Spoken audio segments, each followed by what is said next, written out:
Welcome back, everybody, for another deep dive. And today we're going to be tackling something that I bet a lot of you have thought about at one point or another, and that is learning English by watching TV and movies.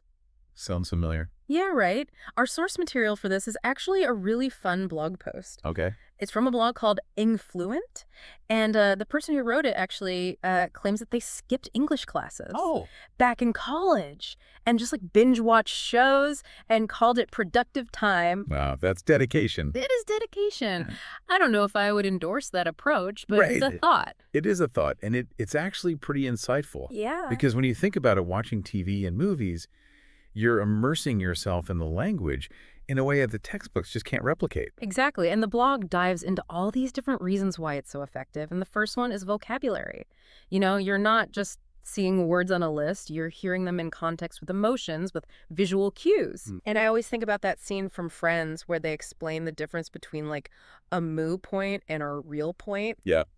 It's just hilarious. Classic example. But it sticks with you, you know? Exactly. And it really is like learning by osmosis. Yeah. You know, you're absorbing the language naturally just by watching. Yeah. And the blog uses this analogy of building muscle. Oh. You know, the more you challenge yourself with different types of language, the stronger your grasp becomes. Makes a lot of sense. And it's not just about individual words, you know, it's about understanding how they all fit together. Right.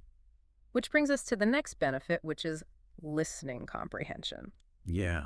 Think about it. You've got all these different accents. You've got rapid fire dialogue. People are throwing in slang. It really forces you to pay attention. Absolutely. And it goes beyond just understanding the words. You start to pick up on social cues. Yeah.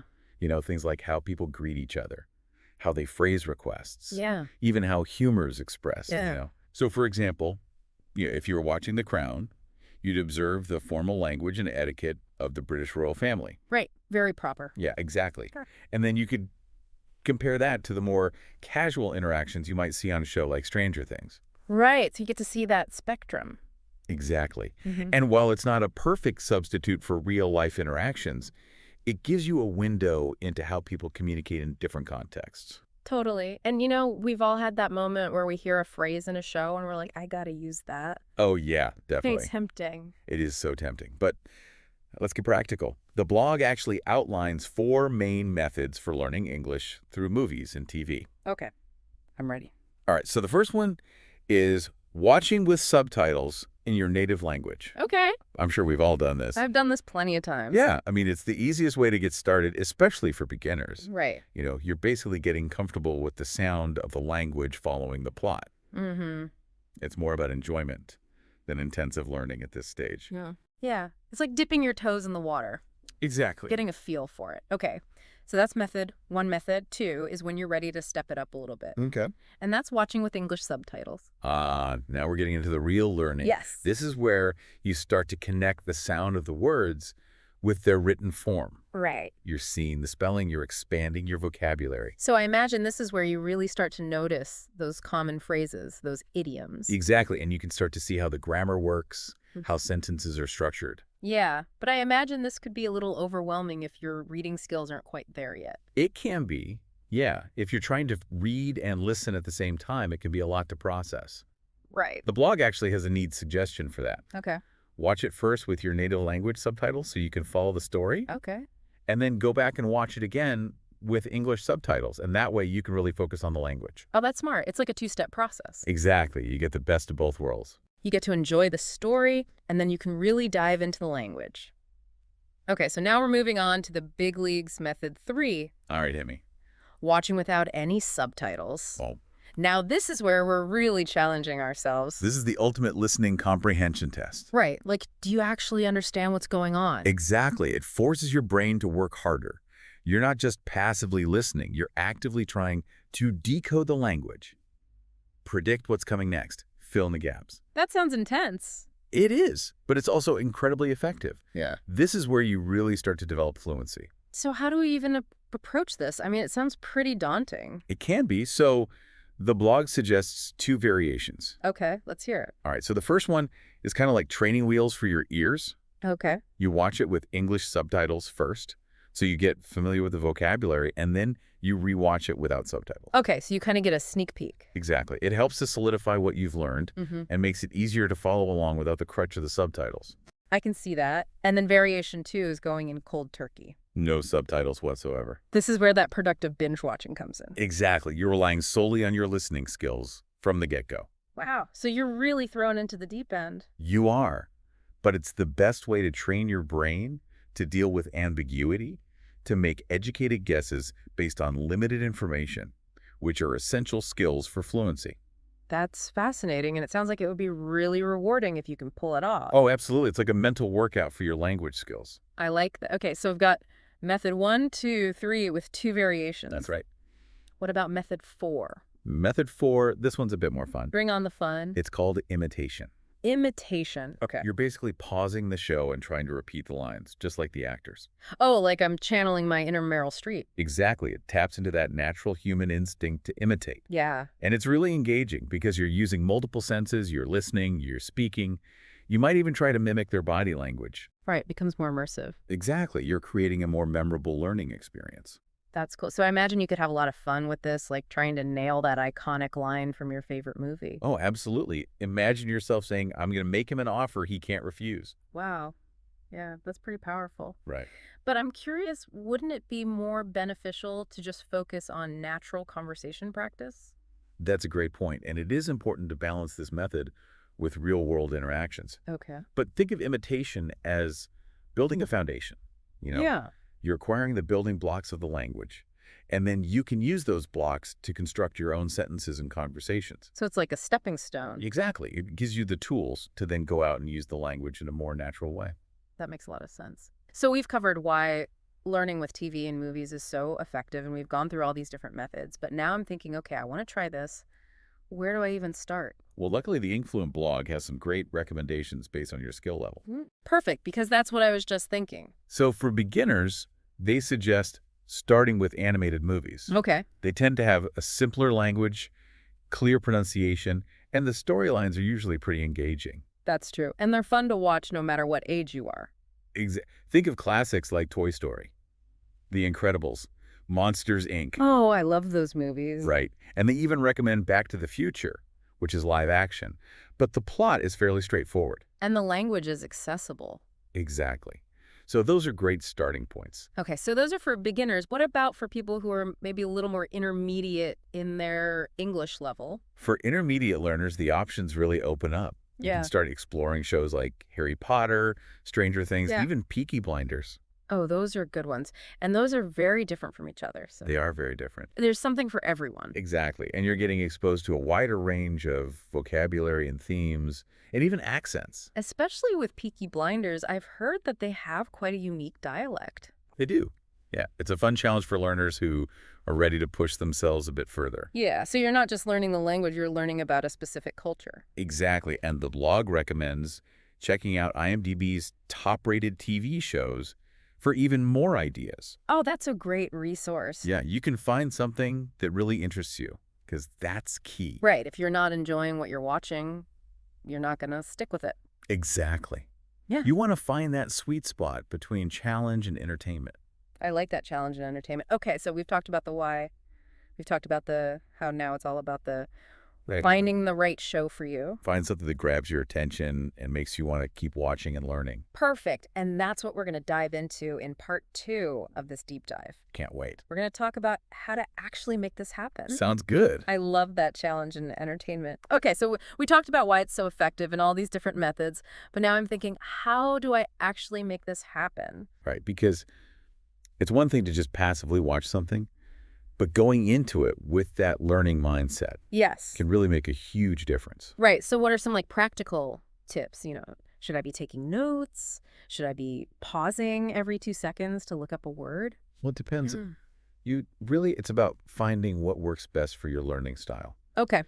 Some people like to keep a vocabulary notebook Yeah. and jot down new words and expressions as they come across them. Yeah. Others prefer to just focus on listening and let it kind of sink in naturally. Yeah. It's really up to you. I can see the appeal of both. Like writing things down definitely helps me remember them. But I also like the idea of just getting lost in the story and kind of absorbing it. Right. And I think the key is to experiment. you know? Yeah. Try different things and see what feels most effective for you. So don't be afraid to mix and match. Exactly. Maybe you start with subtitles and then gradually wean yourself off them. Oh, Or maybe you challenge yourself to watch one episode without subtitles and then reward yourself with subtitles for the next one. I like that reward system. Yeah, it's all about finding what keeps you motivated and engaged. Right, because I think it's easy to get discouraged, especially when you're first starting out. It's a journey. It's not a race. Yes. And there will be times when you feel frustrated. Mm-hmm. You feel like you're not making progress. Yeah, you hit a plateau. Exactly. Yeah. But it's important to be patient with yourself and celebrate the small victories. I love that. So what would you consider like a small victory? Well, every new word you learn, every time you understand a phrase without subtitles, Yeah. every time you can express yourself a little bit more clearly, those are all wins. Yeah. And the more you celebrate those wins, the more motivated you'll be to keep going. It's like that feeling when you finally beat a level in a video game. Yes. You're like, yes, I did it. I'm ready for the next challenge. Exactly. And just like in a video game, sometimes you need to go back and replay a level to really master it. Oh, that's a good point. So don't be afraid to rewatch shows or movies that you've already seen. Yeah.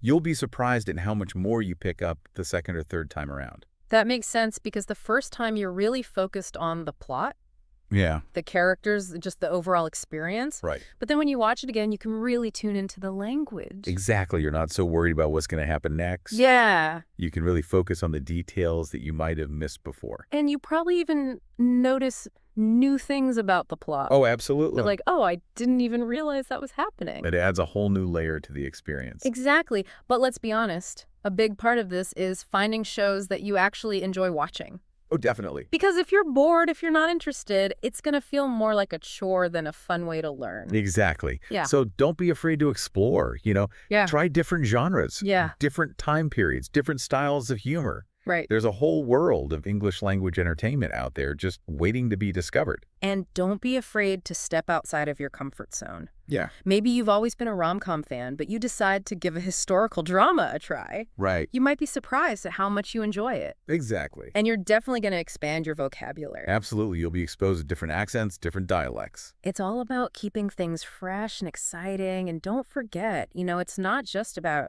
TV shows and movies. Oh, right. What about documentaries? What about stand-up comedy specials? Even YouTube channels? Those are all fantastic resources. Yeah. Documentaries can expose you to a wide range of topics and vocabulary. Yeah. Stand-up comedy can help you understand the nuances of humor and cultural references. Oh, that's a good point. And YouTube channels are just a treasure trove of authentic language use. Right. From everyday conversations to expert interviews. Exactly. So it's really about broadening your horizons and finding English language content that speaks to your interests. That speaks to, whatever those interests may be.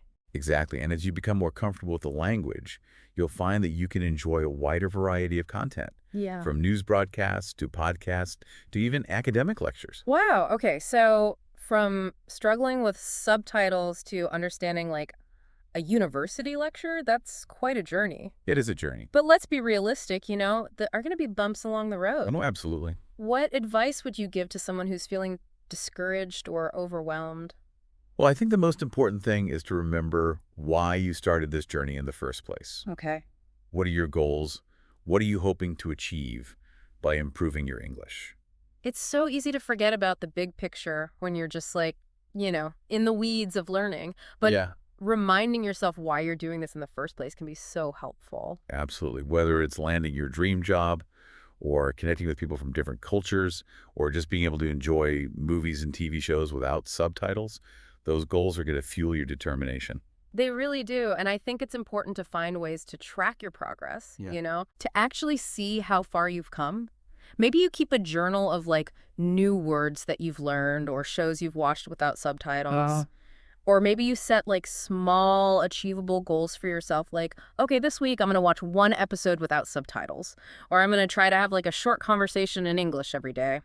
Those are great ideas. Yeah. It's about creating that sense of accomplishment. Yeah. And building momentum. And don't be afraid to reach out for support. Oh, that's a good point. Join online communities, find language exchange partners, even just talk to friends or family members who are also learning English. Right. Sharing your experiences and challenges can make the journey feel less daunting. It's like having a cheering squad, you Yeah. know? Exactly. People who understand what you're going through Hmm. and can offer encouragement and advice. Exactly. And speaking of advice, what's like one final takeaway you'd like to leave our listener with today? I would say don't be afraid to make mistakes. Oh, that's so important. Embrace those mistakes as part of the learning process. I remember when I first started learning English, I was so scared to say anything wrong. Yeah. But then I realized the more I spoke, the more confident I became and the more I learned. Exactly. Every mistake is an opportunity to learn and grow. Yeah. So don't let the fear of making mistakes hold you back. Yeah, just jump in, have fun, enjoy the ride. I love that. Well said. And here's a final thought to leave you with as you continue on your English learning journey. Think about all the incredible movies and TV shows out there just waiting to be discovered. Yeah. It's not just about learning a language, it's about opening up a whole new world Exactly. of entertainment and cultural experiences. Imagine yourself confidently recommending your favorite English language show to a friend. Discussing the plot, the characters, all the nuances of the dialogue. It's really a testament to the power of this approach. That's the dream, right? It is a goal worth striving for. So go forth, dear listener, and conquer the world of English entertainment. And who knows, maybe one day you'll be the one sharing your language learning tips with us. That would be awesome. Until then, happy watching and happy learning.